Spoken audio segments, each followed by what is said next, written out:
Hi hello friends, എല്ലാ കൂട്ടുകാർക്കും ഇന്നത്തെ എപ്പിസോഡിലേക്ക് സ്വാഗതം. അങ്ങനെ നമ്മുടെ അശ്വിൻ പറയുന്നുണ്ട്, പ്രീതി ചോദിക്കേണ്ടല്ല, എന്താ എന്നോട് പറയാനുണ്ടെന്ന് പറഞ്ഞതെന്ന് ചോദിക്കുമ്പോൾ, അത് വേറൊന്നുമല്ല, തനിക്കിവിടെ സുഖമല്ലേ, വേറെ കുഴപ്പമൊന്നുമില്ലല്ലോ, അതൊക്കെ ജസ്റ്റ് ചോദിച്ചതേ ഉള്ളൂ. കുഴപ്പമൊന്നുമില്ല സർ, വേറെ പ്രശ്നമൊന്നുമില്ല. അപ്പോഴേക്കും അശ്വിന് വിചാരിക്കണം, അവൾ വരുന്നില്ലല്ലോ എന്നൊക്കെ ഞാൻ മനസ്സിൽ വിചാരിക്കുക കേട്ടോ. എന്താ സർ? എനിക്ക് തൻ്റെ ഒരു സൈൻ വേണമായിരുന്നു. സൈനോ? അതിനെന്താ, ഞാൻ ഇട്ട് തരാമല്ലോ എന്ന് പ്രീതി പറയാണ്. അങ്ങനെ പ്രീതി ആ പേപ്പർ അശ്വിൻ്റെ കയ്യിൽ നിന്ന് മേടിക്കുകയാണ്. അശ്വിൻ്റെ കയ്യിൽ നിന്ന് മേടിച്ചിട്ട് സൈൻ ഇട്ട് കൊടുക്കുക കേട്ടോ. ആ സമയത്ത് അശ്വിൻ ഇങ്ങനെ എണ്ണുവാണ്. 5 4 3 2 1 എന്ന് പറയുമ്പോൾ തന്നെ ശ്രുതി അവിടേക്ക് എത്തും കേട്ടോ, ഓടിപ്പച്ച്. ശ്രുതി എത്തുമ്പോഴേക്കും സൈൻ ചെയ്ത് പ്രീതി കൊടുത്തിട്ടുണ്ടായിരുന്നു. അതിനുശേഷം പ്രീതി ചോദിക്കണ്ട്, അല്ല സർ ഇത് എന്തിൻ്റെ പേപ്പറാണ് എന്ന് ചോദിക്കുമ്പോൾ തന്നെ അതോ എന്ന് പറഞ്ഞിട്ട് അശ്വിൻ പറയുമ്പോഴേക്കും ശ്രുതി പറയണ്ടേ, അയ്യോ ചേച്ചി അത് വേറെ ഒന്നുമല്ല, ചേച്ചീൻ്റെയും എൻ്റെയും പേരിലെ ഒരു ജിലേബി ലഡുക്കട തുടങ്ങാൻ വേണ്ടി അശ്വിൻ സാർ തീരുമാനിക്കുന്നുണ്ട്. അപ്പോൾ അതിന് വേണ്ടിയുള്ള എഗ്രിമെൻറ്റിൻ്റെ പേപ്പറാ. അയ്യോ സർ അതൊന്നും വേണ്ടായിരുന്നു, ഇവളുടെ പേരിലോ അല്ലെങ്കിൽ സാറിൻ്റെ പേരിലോ തുടങ്ങിയാൽ മതിയായിരുന്നു. എന്തിനാ എൻ്റെ പേരിൽ എൻ്റെയും ശ്രുതിയുടെ പേരിൽ തുടങ്ങുന്നത്? അതൊന്നും വേണ്ടായിരുന്നു സാർ, അത് അശ്വിൻ സാർ തീരുമാനിച്ചില്ല ചേച്ചി, അശ്വിൻ സാർ എന്താ ചെയ്യട്ടെ എന്ന് പറയാണ്. ശരി എന്ന് പറയുന്നുണ്ട്. ശേഷം നമ്മുടെ അശ്വിൻ ഇങ്ങനെ ചിരിച്ചുകൊണ്ട് ഇങ്ങനെ നിൽക്കുക കേട്ടോ. അതിന് ശേഷമാണെന്നുണ്ടെങ്കിൽ ശ്രുതി ഇങ്ങനെ പ്രീതിനെ മാറ്റി നിർത്തി പറയുന്നുണ്ട്, ചേച്ചി ഒന്നുകൊണ്ട് വിഷമിക്കേണ്ട, ചേച്ചിയുടെ കൂടെ ഞാനുണ്ട്. നീ എന്തൊക്കെയാണ് ശ്രുതി പറയണത്? ചേച്ചിയുടെ കൂടെ എന്നും ഞാനുണ്ടാവും ചേച്ചി, ഇവിടെ ഒരു ചേച്ചിക്ക് ഒരു പ്രശ്നം ഉണ്ടാകാൻ വേണ്ടി ഈ ശ്രുതിനെ സമ്മതിക്കില്ല ചേച്ചി എന്നൊക്കെ പറഞ്ഞ് കെട്ടിപ്പിടിക്കുകയാണ്. എന്നിട്ട് കരഞ്ഞുകൊണ്ടിരിക്കേണ്ട ശ്രുതി അത് കണ്ടുകൊണ്ട് മനോരമ പറയുന്നുണ്ട്, ചേച്ചി എന്നെ തെറ്റി തുടങ്ങിയല്ലോ, ക്രോക്കഡൈൽ ടീയർ എടുക്കാൻ തുടങ്ങിയല്ലോ, മുതലക്കണ്ണീര്. എടി നീ എന്തിനാണ് ഇപ്പോൾ പുതിയ മുതലക്കണ്ണീരായിട്ട് വന്നിരിക്കണത്? എനിക്ക് മനസ്സിലായി, പുതിയ കഥ ഉണ്ടാക്കാനുള്ള തുടക്കമായിരിക്കും എന്തെങ്കിലും പറഞ്ഞുകൊണ്ടിരിക്കുക നമ്മുടെ അഞ്ജലിയും അതുപോലെ തന്നെ മുത്തശ്ശിയും വരുന്നുണ്ട്. ശ്രുതി എത്തിയായിരുന്നോ? ശ്രുതി ദേ നാളെ ഹോളിയാണ് കേട്ടോ, അപ്പോൾ അതിന് വേണ്ടിയുള്ള കുറച്ച് കാര്യങ്ങളൊക്കെ ചെയ്യാനുണ്ട്. നിങ്ങളുടെ കല്യാണം കഴിഞ്ഞിട്ടുള്ള ആദ്യ ഹോളിയല്ലേ, നമുക്ക് എന്തായാലും അടിച്ചു പൊളിക്കണം, വാ കുറച്ച് കാര്യങ്ങൾ പറയാനുണ്ട് എന്ന് പറഞ്ഞിട്ട് അവരെ വിളിച്ചുകൊണ്ട് പോകുകയാണ്.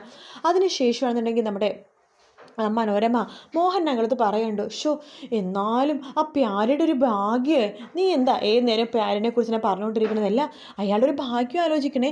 ലിസേനെ പോലത്തെ ഒരു മോൾ ഉണ്ടായതുകൊണ്ട് ലിസ മോഡലിംഗ് ഒക്കെ ചെയ്ത് നല്ല അഡ്വർടൈസ്മെൻറ്റിലൊക്കെ അഭിനയിച്ചിട്ട് നല്ല പൈസ ഉണ്ടാക്കി, അതുകൊണ്ട് ബിസിനസ് ചെയ്ത് പണക്കാരായി. ലിസേനെ പോലത്തെ ഒരു മരുമകളെയായിരുന്നു എനിക്ക് വേണ്ടത്.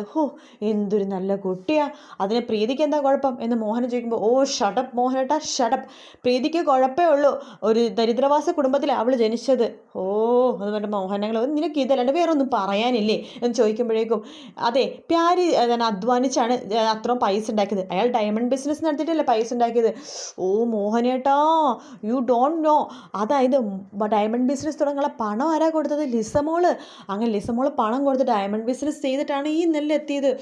എന്നാലും അവരുടെയൊക്കെ ഒരു ഭാഗ്യേ, എന്തൊക്കെ പറഞ്ഞാലും ലിസേനെ പോലത്തെ ഒരു മരുമോളെ കിട്ടിയ ഭാഗ്യമായിരുന്നു എന്ന് പറയാണ്. എന്തായാലും എൻ്റെ മോനെ ആകാശിന് വേണ്ടിയിട്ടെങ്കിലും ലിസനോ കല്യാണം ആലോചിക്കായിരുന്നു, അതേ നീ ഇപ്പം എന്ത് ചെയ്യാൻ പോവാ? നോക്കിക്കോ മോഹനേട്ടാ, പ്രീതിനെ എൻ്റെ മോൻ ഡൈവേഴ്സ് ചെയ്താലും കുഴപ്പമില്ല, ഞാൻ ലിസേനെ കൊണ്ട് പോലത്തെ ഒരു പെൺകുട്ടിനെ കൊണ്ട് എൻ്റെ മോനെ കല്യാണം കഴിപ്പിക്കൂ. നിന്നോട് സംസാരിച്ചിട്ട് ഒരു കാര്യമില്ല മനോരമ എന്ന് പറഞ്ഞിട്ട് മോഹൻ ഞങ്ങൾ അവിടെ പോവാണ്. നോക്കിക്കോ ഞാൻ എന്തെങ്കിലുമൊക്കെ ഇന്ന് അവളെ ചെയ്യും എന്നൊക്കെ പറഞ്ഞിട്ട് മനോരമ എന്നൊക്കെ പറഞ്ഞുകൊണ്ടിരിക്കുക കേട്ടോ. അതേസമയം നമ്മുടെ അശ്വിനാണെങ്കിൽ മുകളിൽ നിന്നിട്ട് ഇങ്ങനെ ഒരേന്നൊക്കെ ആലോചിച്ചുകൊണ്ടിരിക്കുകയാണ്. ആ പേപ്പർ ഇങ്ങനെ പിടിച്ചിട്ട് ഇങ്ങനെ നിൽക്കുന്നുണ്ട്. ആ സമയത്ത് ആകാശം വരുന്നുണ്ട്. അല്ല ചേട്ടാ, ആ അഗ്രിമെൻ്റിൻ്റെ കാര്യം എന്തായി? ഏത് അഗ്രിമെൻറ്റ്? അല്ല നമ്മൾ സൈൻ ചെയ്തില്ലേ ആ റെസ്റ്റോറൻറ്റ് വെച്ചിട്ട് ആ അഗ്രിമെൻറ്റ്? അതോ, അത് ഞാൻ പ്രൊസീഡ് ചെയ്തിട്ടുണ്ട്. അല്ല ഞാൻ ക്യാൻറ്റീൻ അവിടെ റെസ്റ്റോറൻറ്റ് ഉണ്ടാവും എന്നുള്ള കാര്യം ചേട്ടനോട് ആരാ പറഞ്ഞത്? അവിടെ ശ്രുതിയും വന്നല്ലോ, ചേട്ടനും ശ്രുതിയും കൂടിയാണ് വന്നത്, ഒരുമിച്ചാണ് വന്നത്. എന്നോട് എന്തിനു പറയാണോ നിങ്ങൾ വന്നത്? പറ ചേട്ടാ. ശ്രുതി അവിടെ എത്തിയപ്പോൾ തന്നെ ചേട്ടനും അവിടെ എത്തിയല്ലോ എന്ന് പറയുമ്പോഴേക്കും, അത് അവളെന്നോട് പറഞ്ഞായിരുന്നു റെസ്റ്റോറൻറ്റ് നിന്നെ കാണാൻ വരുമെന്ന്, അതാ ഞാൻ അങ്ങോട്ട് വന്നത്. അങ്ങനെയാണോ? ഞാൻ ചോദിച്ചതേ ഉള്ളൂ ചേട്ടാ എന്ന് പറയണം. ശരി ആകാശ്, ഞാൻ എന്തെങ്കിലും പറയാം കേട്ടോ എന്ന് പറഞ്ഞിട്ട് അശ്വിൻ അവിടെ നിന്ന് പോവുകയാണ്. അപ്പോൾ ആകാശിൻ്റെ മനസ്സ് വിചാരിക്കുകയാണ്, എന്തോ കള്ളത്തലുണ്ടല്ലോ, ചേട്ടൻ എന്തോ മറക്കുന്നുണ്ട് എന്നിങ്ങനെ മനസ്സിലിങ്ങനെ വിചാരിക്കുന്നുണ്ടോ. ശേഷം അശ്വിൻ മുകളിൽ പോയിട്ട് ഇങ്ങനെ ചിരിച്ചുകൊണ്ടിരിക്കുകയാണ്. അവിടേക്ക് ശ്രുതി വരുന്നുണ്ട്. അതെ നിങ്ങൾ പറഞ്ഞതുപോലെ തന്നെ ഞാൻ ചെയ്തില്ലേ, ഞാൻ ഇങ്ങോട്ട് വന്നില്ലേ? അതെ ഞാൻ പറഞ്ഞ പോലെ ചോദിച്ചാൽ ഞാൻ വരുത്തി, അതെല്ലാം കാര്യങ്ങളൊക്കെ എനിക്ക് ചെയ്യാനറിയാം. ഇപ്പോൾ തോൽവി സമ്മതിച്ചു ശ്രുതികുമാരി ലക്ഷ്മി, തോൽവി സമ്മതിച്ചിരിക്കുന്നു, നിങ്ങൾ തന്നെയാണ് ജയിച്ചത്. പിന്നെ എൻ്റെ ചേച്ചിനെ കൊണ്ട് സൈൻ ചെയ്യിപ്പിച്ച ആ പേപ്പർ ഞാൻ വന്നല്ലോ, പിന്നെന്താ? അതുകൊണ്ടൊന്നും കാര്യമില്ലല്ലോ ശ്രുതികുമാരി ലക്ഷ്മി, ഈ പേപ്പർ ഞാൻ നിനക്ക് തരാനേ പോകുന്നില്ല. എൻ്റെ ചേച്ചിയുടെ ജീവിതം വെച്ച് നിങ്ങൾ കളിക്കരുത് കേട്ടോ. അത് നീ ഒരു 6 മാസം ഇവിടെ വായടച്ച് മിണ്ടാതെ എൻ്റെ ഭാര്യയായിട്ട് കഴിയാൻ പറ്റുമെന്നുണ്ടെങ്കിൽ ഈ പേപ്പർ കൊണ്ട് ഞാൻ ഒന്നും ചെയ്യില്ല. അതുവരെ ഈ പേപ്പർ എൻ്റെ കയ്യിൽ ഭദ്രമായിരിക്കും. അശ്വിൻ സർ ആ പേപ്പർ താ സർ, അതെൻ്റെ ചേച്ചിയുടെ ജീവിതമാണ് സർ എന്നൊക്കെ പറയാണ്. അതെനിക്കറിയാലോ, അതുകൊണ്ടല്ലേ ഈ പേപ്പർ ഞാൻ കൈ കയ്യിൽ വെക്കുന്നത്.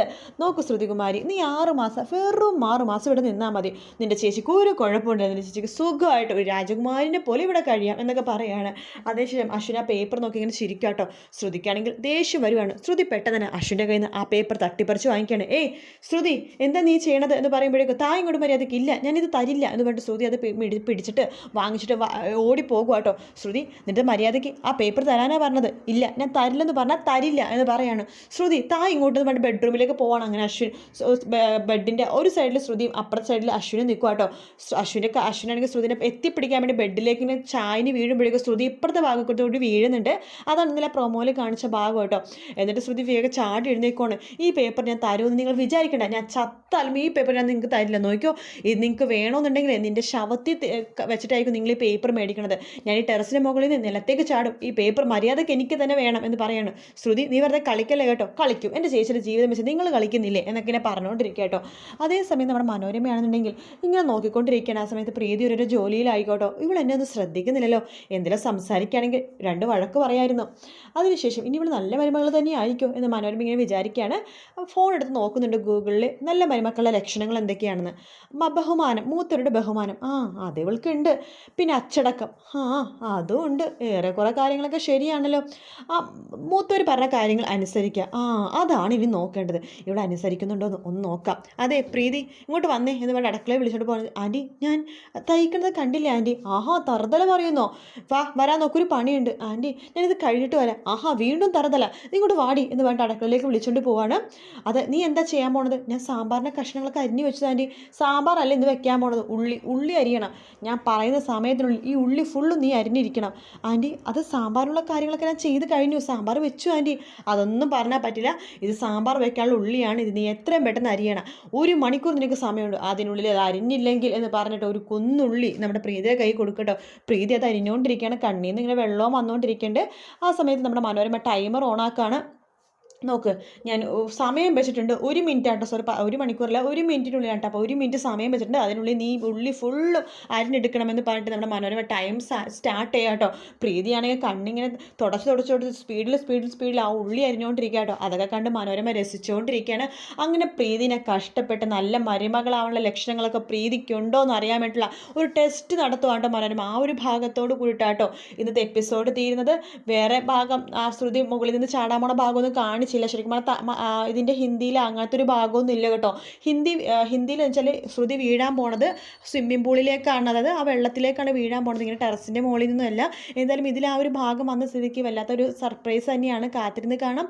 വീഡിയോ ഇഷ്ടപ്പെട്ടെങ്കിൽ ലൈക്ക് ചെയ്യുക, സബ്സ്ക്രൈബ് ചെയ്യുക, കമൻറ്റ് ചെയ്യുക. മറ്റൊരു വീഡിയോ ആയിട്ട് വീണ്ടും കാണാം friends. Take care, bye bye.